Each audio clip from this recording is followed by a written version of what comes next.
Bienvenidos a Doble Expreso. En este capítulo hoy tengo un excelente amigo invitado acá. Él es médico diabetólogo para hablar de medias verdades. Ustedes saben, las ciencias de la salud en general difícilmente tenga una verdad absoluta. Lo que hace tiempo era una verdad, hoy termina siendo, bueno, no digo una mentira, pero termina cambiando un poco por el camino porque la cosa es así. Entonces a veces nos casamos con una idea que con el tiempo terminó cambiando y queremos hablar de estas medias verdades que están metidas muchas veces en la jerga popular. Vamos a dar unos cuantos ejemplos, un lindo tema para debate.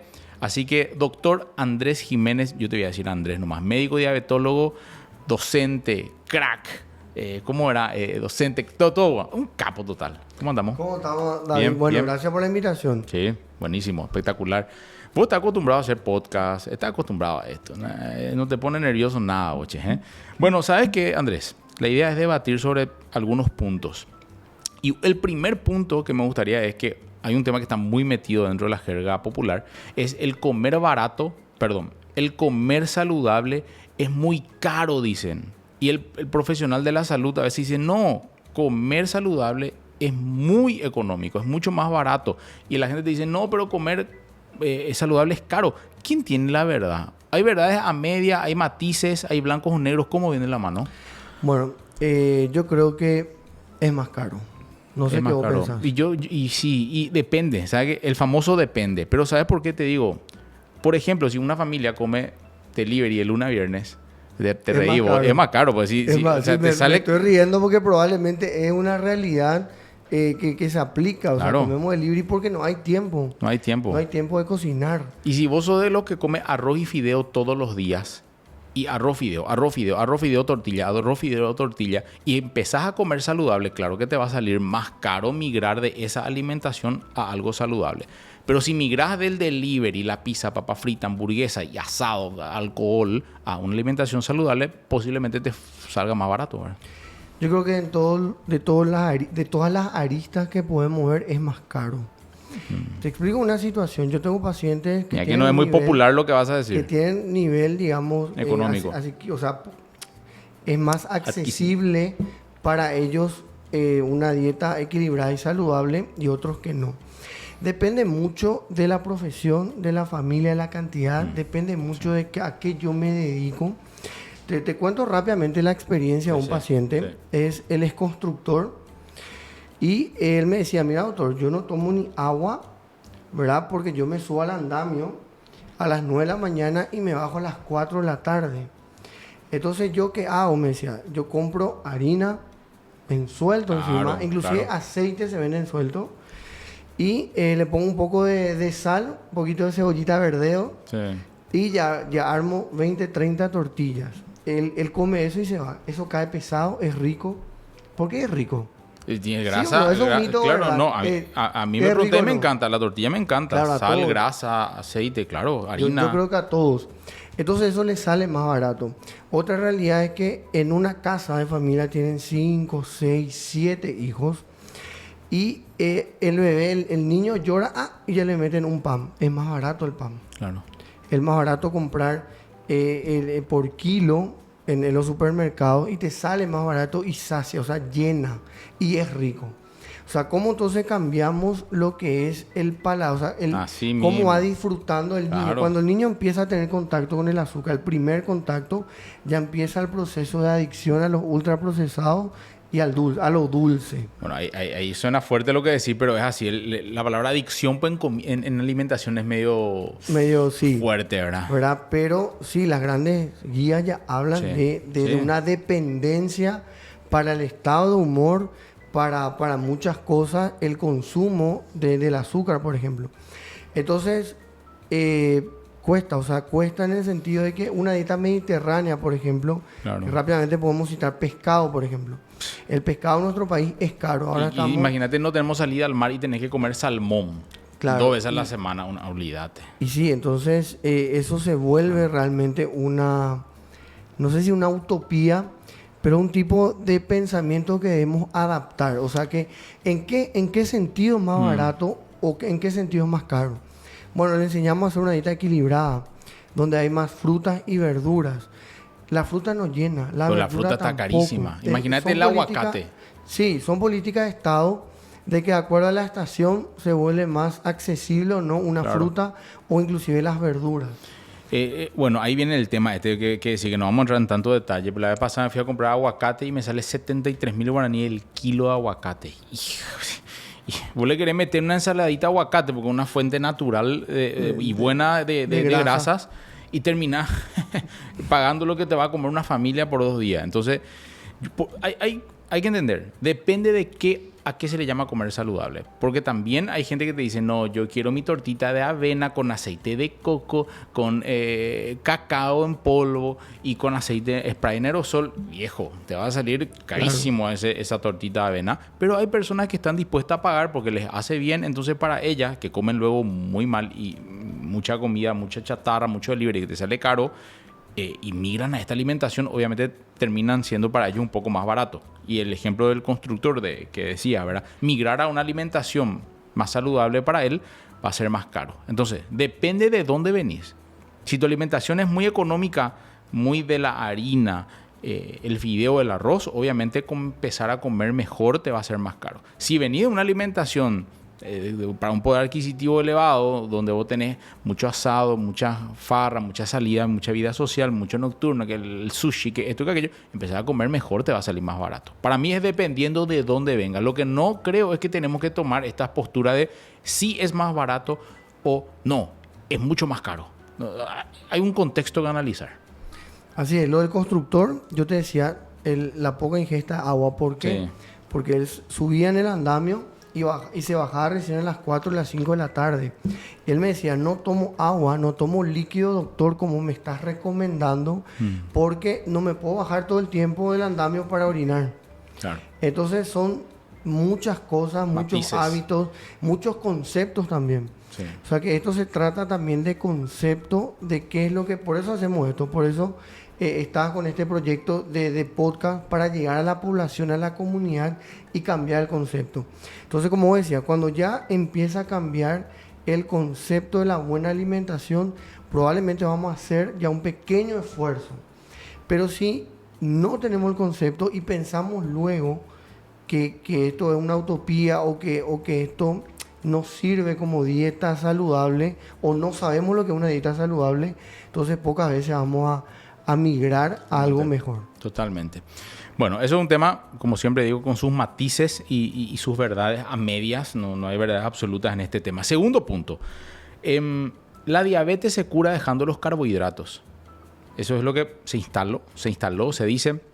No, yo tengo diabetes. Entonces lo primero que voy a hacer es entender, porque la lógica por ahí te dice, tengo mucho azúcar en sangre, voy a suspender los azúcares, porque la gente te dice, pero si yo tengo diabetes, pero si nunca tomé gaseosa, pero si nunca consumí azúcar, ¿verdad? Pensando que solo la alimentación te lleva a la diabetes, la alimentación de azúcar, y por ende la gente asume de que dejando los carbohidratos, la diabetes se va a curar.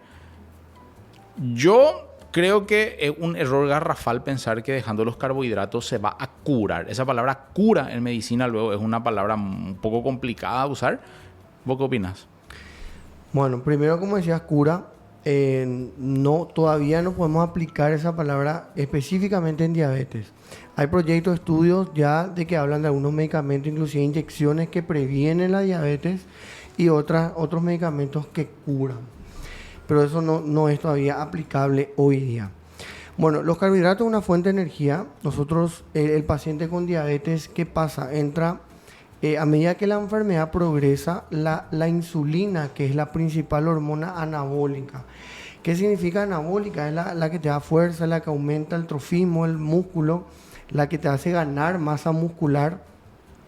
Esa entra en una deficiencia a medida que corre el tiempo. Entonces, el paciente dice, yo como menos carbohidratos. ¿Qué sucede? Como yo le digo, el rocío de la mañana puede elevarte el azúcar. ¿Por qué? Porque si el paciente no tiene insulina, entonces el azúcar igual va a subir, independientemente de lo que está comiendo. Entonces, para hablar de cura, primero no. Segundo, hablamos de una remisión. La alimentación equilibrada es lo que hoy está demostrado todavía el plato saludable. tiene que comer carbohidratos el paciente. La principal fuente de energía son los carbohidratos. ¿Por qué habla de la insulina? Porque la insulina da fuerza. Entonces, si no tenemos insulina, el paciente no tiene fuerza y la fuente principal también de energía son los carbohidratos. Depende mucho de qué tipo de carbohidratos va a comer el paciente. Si yo le hablo de que deje los carbohidratos en forma, o sea, los ultraprocesados, genial. Que vaya a cambiar a los carbohidratos complejos. Bueno, ahí tengo un poco de sentimientos encontrados. ¿En qué sentido? ¿A qué me refiero? O sea, con la gente sobre todo. Dice, yo dejé los carbohidratos y me bajó el azúcar. Asumo por ende que si sigo dejando, me va a ir bajando más y más y más. Que no es una mentira, es una realidad que al dejar. El tema está en que la gente tiene que entender que el problema de la diabetes no está en el azúcar, sino está en el páncreas. Que no hay producción de insulina en el páncreas. Y la insulina no solamente regula la funcionalidad del azúcar. La insulina cumple múltiples funciones en muchos órganos, en el hígado, en todos lados la insulina cumple una función. Ahora, si yo dejo los carbohidratos, el arroz, la papa, la batata, las legumbres, dejo absolutamente todo, mi glucosa va a ir bajando. Pero también depende mucho, no es una prediabetes, lo mismo que una diabetes ya avanzada en estado catabólico, con una insulina por el suelo. Muchas veces se requiere consumir carbohidratos también entonces, en algún punto. Sí, tiene que comer. O sea, el paciente tiene que comer. Y si vos hablas ya de una diabetes muy avanzada, que tiene una deficiencia ya importante de insulina, y bueno, se le trata bien, o sea, se le hace un buen tratamiento, un buen esquema de tratamiento, y el paciente puede comer carbohidratos. O sea que hablamos de un paciente ya de 65, 70 años, ponele un ejemplo, donde el paciente primero viene 70 años comiendo mal, comiendo carbohidratos, y yo siempre digo, atendé lo que voy a decir, siempre digo, el paciente de 70 años ya le quitaste luego una de las satisfacciones más importantes, que es el sexo. Y ahora le he quitado otra vez los carbohidratos y el paciente se deprime, entra en una depresión y te dice, ¿para qué pico quiero vivir más, doctor? Entonces yo le digo, bueno, vamos a tratar de comer carbohidratos complejos y yo te voy a tratar la diabetes. Entonces no le prohíbo totalmente los carbohidratos, le adapto dosis y respuesta. ¿Qué significa dosis y respuesta? Que yo le voy indicando la insulina de acuerdo a los niveles de glucosa.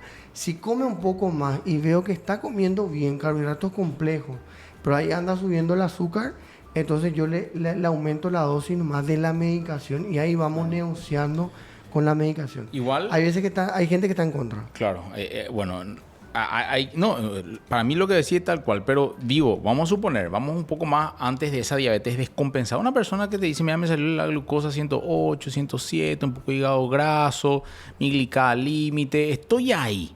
O sea, estoy con una prediabetes, en pocas palabras. Quiero dejar los carbohidratos, quiero empezar a entrenar más fuerza, ejercicio de masa, o por lo menos disminuir todo lo que pueda los carbohidratos. Lógicamente va a revertir esa prediabetes solo con ese cambio de estilo de vida. Ahora, la tendencia es que si no sostenés ese estilo de alimentación, a la larga posiblemente vos puedas volver a generar ese incremento en tus niveles de glucosa en sangre. O sea, acá para mí que se trata más de una cuestión de cuál es el estilo de vida que vas a sostener más que qué es lo que vas a obtener a corto plazo. Porque obviamente me pongo a hacer una keto, yo normalizo mi glicemia y mi glicada en un mes. Pero ¿voy a poder sostener ese estilo de vida por el resto de mi vida? Es la pregunta. Lo que pasa es de que cuando hablamos, por eso es que no podemos hablar de cura, porque hablamos de remisión. El paciente cambia su estilo de vida, pero ¿qué porcentaje de la población que cambia su estilo de vida puede sostener el tiempo? Bajísimo, es muy bajo, muy bajo. Demasiado bajo. Entonces, más de 3, 6 meses cuesta mucho que el paciente pueda sostener ese estilo de vida. Por eso que no hablamos de cura. Porque como decías, te cuidas, baja tu azúcar y vuelve a los valores normales. Y el paciente cree que ya se curó, entonces empieza a dejar, o sea, deja de ser tan estricto en el tratamiento y empieza a soltarse, empieza a poco a abandonar la actividad física, abandonar la alimentación equilibrada y vuelve la diabetes. Bueno, siempre debatimos esto. Siempre hablamos de esto entre nosotros hoy y charlamos porque yo trato de que el estilo de vida sea la base, pero de hecho que sigue siendo. Es la base, lo sigue siendo, Pero vos una vez me acuerdo, me dijiste también, ¿cuánto por ciento de la población lleva ese estilo de vida saludable? O sea, ¿cuánto por ciento realmente puede mantener? Y al fin y al cabo no tenemos que remontar gusto no a las estadísticas. O sea, para mí, en el mundo ideal, todos deberíamos llevar un estilo de vida saludable que sea preventivo. Ahora bien, ¿cuánto por ciento lleva ese estilo de vida preventivo? Bajísimo, porque muy bajo. El sistema, nosotros somos víctimas del sistema, como siempre se dice, porque el sistema hace que nosotros no podamos adaptarnos o sostener esta vida, un buen estilo de vida. Porque la comida llega a ser tan representativa que está inmiscuida o metida dentro de lo que es la cultura. Sí, yo por eso hasta doble expreso, o sea, le metemos otra vez la comida o algo a todos los eventos sociales. Entonces cuesta sostener eso porque el sistema nos obliga el after. No todo, o sea, delivery, 2x1, claro, cartelería, o sea, por todos lados. Pasado los domingos. Es más, no es una cuestión solamente cultural. ¿Cuál es el primer contacto que tiene el ser humano? El primer contacto es con la comida, con la leche materna. Entonces vos, cuando llorás pecho. Estamos cerebralmente desarrollados para buscar comida en situaciones de llanto, tristeza, dolor, ansiedad, hambre, depresión. Pucha, el apego a la comida es algo biológico y natural. Imagínate tener la tendencia a la diabetes o a la obesidad. Eso... Por eso es que yo no le condeno al paciente y tampoco le reto. Obvio. Porque no es su culpa. Así mismo. El paciente dice, doctor, no puedo dejar. No puedo, me cuesta muchísimo. O sea que la obesidad en un paciente con... O sea, la diabetes en un paciente con obesidad aumenta exponencialmente el hambre. Le da hambre. Y el tratamiento de la diabetes paradójicamente da más hambre. Yo le indico insulina al paciente y el paciente tiene más hambre, es decir, que va a comer más. Así mismo. Entonces ahí se vuelve todo un arte tratar al paciente con diabetes porque es muy complejo. Bueno, tercer punto, para ir, no cerrando, falta. La gente dice, nuestros antepasados eran mucho más sanos que nosotros, por lo tanto tenemos que volver a comer como nuestros antepasados. Media verdad. Media verdad, ¿y sabes por qué para mí una media verdad? Porque en parte es cierto. Acá me refiero a cómo ellos comían. Nosotros, ustedes cuidan, hasta seguimos en parte comiendo el locro, el puchero. Mi abuela falleció con 96 años comiendo chancho frito, ¿verdad? Chicharrón. La gente comía borí, puchero. En teoría esa alimentación está hoy mal vista. A mi parecer, ¿qué es lo que cambió? El estilo de vida actual que está. Así estamos sentados, dormimos poco, no interactuamos con esa relación luz-oscuridad. Antes la gente dormía a las 8, no había tanta luz artificial. O sea, demasiado. A las 8 dormían cuando entraba el sol. Bueno, o las 7. Las 6, o sea, las 7 de la noche. En el verano, las 8, sí, ¿verdad? Y arrancaba a las 5. No había luz, 4. No había televisor. No había... Bueno, ellos usaban esas lámparas. No sé si vos llegaste a ver. Pero pues si te está yendo muy maya. Yo te estoy hablando en nuestro abuelo nomás. No te digo nada antes de Cristo. Pero nuestro abuelo, o sea, del interior, no tenía tanta mi abuela, yo que sepa, no estaba con mi abuela no estaba con lámpara de aceite. Bueno, tampoco a ese nivel. Bueno, estamos hablando del interior. Allá San Pedro, que hasta ahora tiene problemas. Bueno, con lámpara de aceite, pero se manejaban los muchachos. Sí. Entraba el pues es cierto, ya sé, claro. Ya tenía se acostaba a dormir y se levantaba a las 4 de la mañana con el gallo. Claro. Entonces, porque yo siempre digo que debemos volver a eso.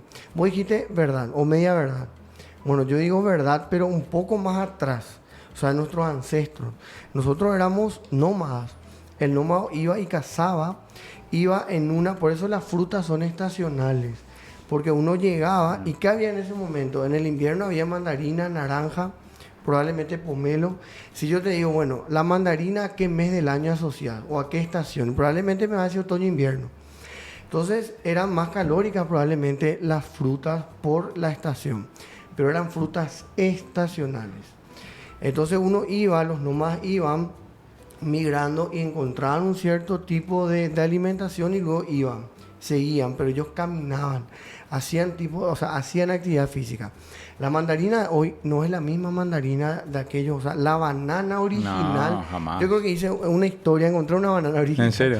Era este tamaño una banana. Sí.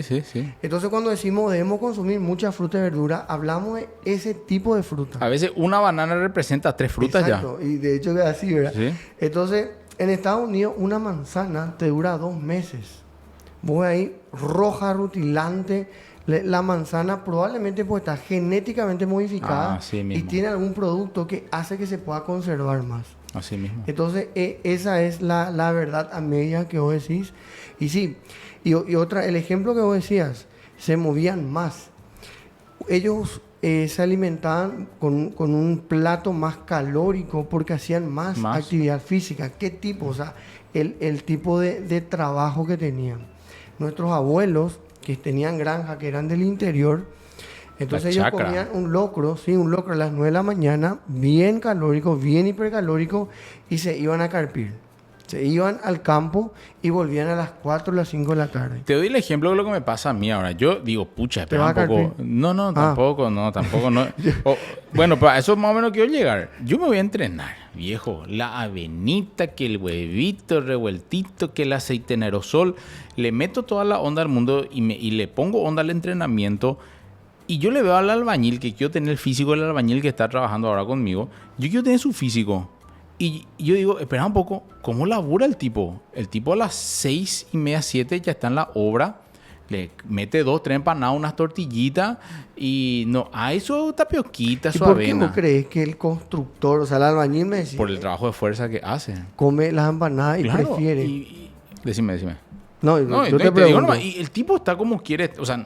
A ver, está delgado, pero tiene fuerza, están alzando bolsas de cemento, están y toma después paran un ratito, duermen temprano, arrancan temprano. El tipo lleva un estilo de vida que vos podés juzgar lo que come y decir qué mal que come, pero es muy proporcional lo mal que come al nivel de actividad física que realiza también. Claro, se está adaptando nomás. Sí, se está adaptando. ¿Qué pasa si no es el delgado que está enfermo? O sea, el delgado metabólicamente enfermo. Podría ser, porque también hay algunos que están un poco más pasados de peso, ¿verdad? Claro, o sea, tienen un poco más de panza, son delgados. Así mismo. Le hacemos un perfil lipídico, el glicerio podría estar elevado. Yo te doy nomás el ejemplo, ¿verdad? O sea, no te digo que ese sea el modelo a seguir, anda todo el día a hacer ejercicio y come mal. No digo que se pregone ese modelo, pero me hace acordar mucho al modelo de alimentación de nuestros antepasados, donde la gente no estaba con la avena, el yogurcito light. La gente consumía la nata, la leche entera. De hecho, que la grasa animal es buena. En cierta parte es buena. Solo bastante. Que sube mucho de peso si es que comes y abusas demasiado. Y con otras variables, porque no es solo la grasa, es la combinación carbo-grasa, es esa combinación sal, grasa, harina, carbohidrato. Bueno, es un tema extenso, ¿verdad? Pero sí, yo creo que tenemos que volver a replicar ciertos hábitos de las generaciones pasadas, ¿eh? Sobre todo, ¿sabes cuál? El descanso me parece que estamos perdiendo por lejos en materia de sueño. Creo que la alimentación, algunos le ponen onda a esto de comer un poco más limpio. Creo que la actividad física está como de moda. Pero sí, el sueño es un gran problema. Tal vez esté diciendo yo hablando desde lo mío nomás, ¿verdad? No, pero, de todos. Pero verdad que porque sí. probablemente tu caso es el caso de la mayoría. Sí. O sea, que probablemente que vos seas escéptico a esto, no. O sea, que el sueño está demostrado. Mira, las personas, justamente subí un reel, las personas que duermen menos de 5 o de 4 horas por día, aumenta el 70% de probabilidad de tener sobrepeso y obesidad.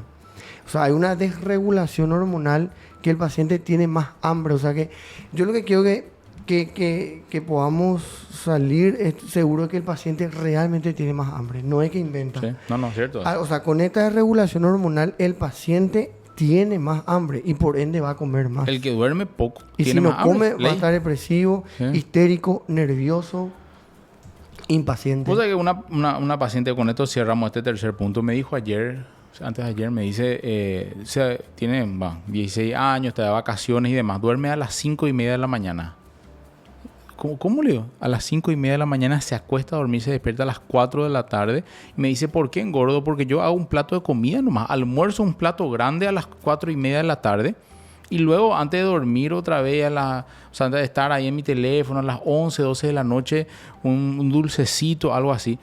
y duermo a las 5:30 de la mañana. O sea, calóricamente esa persona tal vez no consuma mucho, pero el nivel de afectación metabólico, hormonal, de los circuitos de hambre y saciedad están totalmente alterados. O sea, no hay forma. Sí, y me pasó ya, siempre decimos, pero me pasó. Yo siempre, el sueño, dormir, o sea, tener un sueño reparador de 6 a 8 horas por día, yo escribo en la indicación. Así como pongo mucho líquido, actividad física. Sí. Sueño reparador es una indicación que hoy tenemos que colocar nosotros los médicos y que el paciente tiene que leer en la receta. Porque yo ponía 6 a 8 horas por día, pero después el paciente sí, efectivamente dormía por día, pero de día. De día, así mismo. O sea, de verdad. Es nocturno ese descanso. Sí, entonces cree que puede compensar. El paciente nunca va a compensar si duerme de día, por más que duerma más. Por eso amanece cansado. 100%. Bueno, con esto cerramos el cuarto punto que escucho mucho en consultorio y el paciente va y me dice, doctor, vengo, ¿sabes para qué vengo? Vengo porque el doctor me dijo que tengo que ya usar insulina y yo no quiero llegar a la insulina. Vamos a bajar de peso, dame una alimentación para no llegar a la insulina. Y cuando yo en el fondo digo, pucha, el doctor le planteó la solución tal vez. Por algo la insulina cambió hace un poco más de 100 años. El punto en el que la diabetes realmente estaba, que había niños que tenían que... El destino era fallecer temprano a causa de la falta de insulina. Estamos hablando de la diabetes en preadolescentes, niños, diabetes tipo 1. Bueno, y vos sabés que mucha gente quiere correr de la insulina porque se metió esto de que la insulina es mala. Se metió de la insulina y la gente tiene el concepto, esa resistencia psicológica a la insulina, de que si me aplico y llego a la insulina es como que ya llega al último peldaño, ya no me funcionó la metformina, lo DPP4, lo SGLT2, ya me dieron los inyectables, los GLP-1, ya nada me funcionó.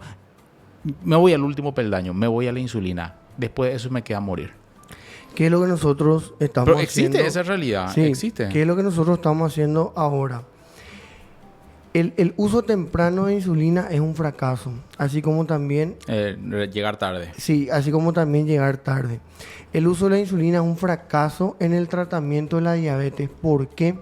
Porque si bien el paciente va avanzando en la progresión de esta enfermedad, a medida que avanza va teniendo de verdad una deficiencia en la insulina.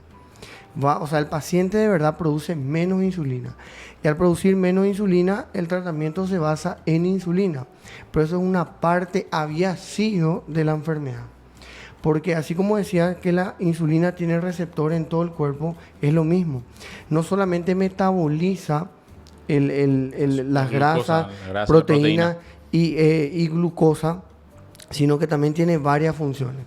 Entonces el paciente dice, doctor, ya no me queda más nada, se va. Yo le digo, no le cuenta a nadie que te vas a aplicar insulina, no le cuenta a nadie porque le va a contar a la vecina y le va a decir en guaraní, emanótama, más ciego. ¿Qué significa eso? Sí. Ya te vas a quedar ciego y ya te vas a morir. Sí. ¿Qué pasó?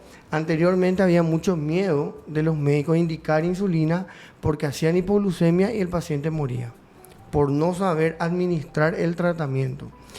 Y entonces eso se podría ver y venían los médicos y le decían, aplicate insulina, y ellos no querían. Entonces iban buscando otros médicos y todos le decían, aplicate insulina. Pasaban 5 años. Pasaban 5 años, llegaban tarde, pedían auxilio, se aplicaba insulina y fallecían. Entonces quedó ese concepto de la insulina. Otro concepto es, doctor, la insulina me va a dejar ciego. Anteriormente se le indicaban muchas unidades de insulina y el paciente de verdad disminuía la agudeza visual porque cambiaba rápidamente el líquido de lo que circula en los ojos. Entonces el paciente disminuía y pensaba que se iba a quedar ciego, que era una realidad. Hoy por hoy administramos eso, la velocidad con que vamos bajando la glucosa para no producir un perjuicio. Me hace acordar mucho el concepto de la variabilidad glucémica, que es un problemón. La gente antes tenía el concepto de que solo el pico de glucosa era el problema. La hipoglicemia es un problema también, sobre todo en pacientes con insulina. Pero bueno, no vamos a hablar de las bombas de insulina, porque no es la idea complicarnos con estos temas, sino entender que la insulina como tal no es el último peldaño y después de eso ya te queda solo la muerte, porque eso la gente cree. Entonces lo que hace es retrasar lo más que se pueda acceder a la insulina, que las insulinas de hoy no son las mismas insulinas de hace 20, 30 años. Hay buenísimas insulinas. y con un buen ajuste del requerimiento del paciente, según el peso, y enseñarle, educarle un poco al paciente, uno puede realmente no tener esas variaciones de glicemia, mantenerlas en mayor tiempo en rango. O sea, es posible lograr hoy.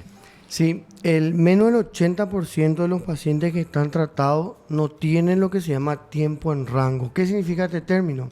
80 como menos del 80%. Perdón, el 80% de los pacientes tratados no llega al objetivo. Por ejemplo, yo te hago un análisis de azúcar, de glucosa en ayunas, sale bien. Y hay un estudio que se llama hemoglobina glicosilada que dice que está bien, pero había sido no estaba bien porque promedió el pico más alto con el pico valle, o sea, lo más bajo que cayó, y sale normal. El 80% de esos pacientes que estaban relativamente bien, aparentemente no tiene lo que se conoce tiempo en rango. Entonces se administraba insulina, bajaba la glucosa, se normalizaba, pero hay un hueco o hay una parte que no vemos de la glucosa. En 24 horas probablemente hay una excursión, se mueve en esta velocidad y esto es lo que produce daño, más daño que una hiperglucemia sostenida. Entonces yo le digo a los pacientes, mira, yo prefiero que tu azúcar esté alto, atendé que es lo que digo porque... Sí, estoy tratando de digerir. Sí. Yo prefiero que tu azúcar esté alto antes que empiece a bajar o baje a expensa que hay hipoglucemia. Cuando el paciente tiene hipoglucemia, aumenta 500 veces más la probabilidad de tener un infarto. Sí. Entonces le digo, déjame a mí, yo te voy a ir bajando de a poco, porque me dicen, doctor, no está bajando mi azúcar. Sí, yo sé que no está bajando, pero voy bajando lenta y paulatinamente porque puedo producir más daño de lo que queremos. O sea, más daño que el objetivo que es curar o prevenir las complicaciones de la diabetes, que finalmente eso es. No podemos hablar de cura, hablamos de remisión, pero todo lo que estamos haciendo es evitar las complicaciones. Hoy por hoy, todos los días vemos complicaciones cerebrovasculares. Entonces, finalmente ese es el objetivo, disminuir al máximo la probabilidad de que ese paciente no se complique, porque el paciente con diabetes no está condenado a tener complicaciones. Totalmente. Acudir temprano o acudir a tiempo es la palabra, acudir a tiempo a la insulina es yo creo que la mejor manera de evitar que la enfermedad progrese, porque es una enfermedad progresiva, eso es, progresa a la velocidad, no se puede detener, o lo que se puede hacer que progrese lento, pero es como el tren, le digo al paciente. Vos al tren no le podés frenar y mucho menos poner en marcha atrás. O le frenás, o va a dejar que vaya lento, o dejar que atropelle todo lo que hay. La utilización, sobre todo estos esquemas de insulina que se adaptan a tiempo y son intensificados en pacientes insulinos requirientes, logran mayor estabilidad de la diabetes y el control a corto plazo. Así que son temas, Andrés, de lo que la gente tiene que escuchar estos temas. Yo sé que suenan medio técnico, ¿verdad? Ponerle, pero el que quiere manejar y dominar tiene que conocer. El desconocimiento es un problemón para el manejo de cualquier enfermedad. Y eso sí nos condena. El no porque saber, está en nuestra cancha. Claro, el no saber nos condena. Sí, totalmente. Bueno, agradecido, doctor Andrés, por este conversatorio ameno, así de poder hablar y de que la gente realmente escuche, como bien decía, porque esto va a cambiar la historia de nuestra población. Totalmente. Y vos sabés que esto está inspirado en esas conversaciones para que la gente sepa que solemos tener en casa, ¿verdad? Porque a veces así mismo nos encontramos en casa y digo, che, ¿qué voy a hacer? Y lo más loco, siempre digo, es que somos dos personas que amamos lo que hacemos, tanto que cuando nos encontramos terminando hasta las 3 de la mañana, hablando otra vez... Alterando el ritmo del sueño. Alterando el ritmo del sueño. Pero hablando de lo que hablamos de esto, ¿verdad? Y nos gusta tanto y nos apasiona tanto comunicar, hablar, debatir, que es en un entorno sano la gente aprende mucho. Así que, bueno, esto fue todo en Doble Expreso y oportunamente nos reencontramos con otros temas. Chau, chau.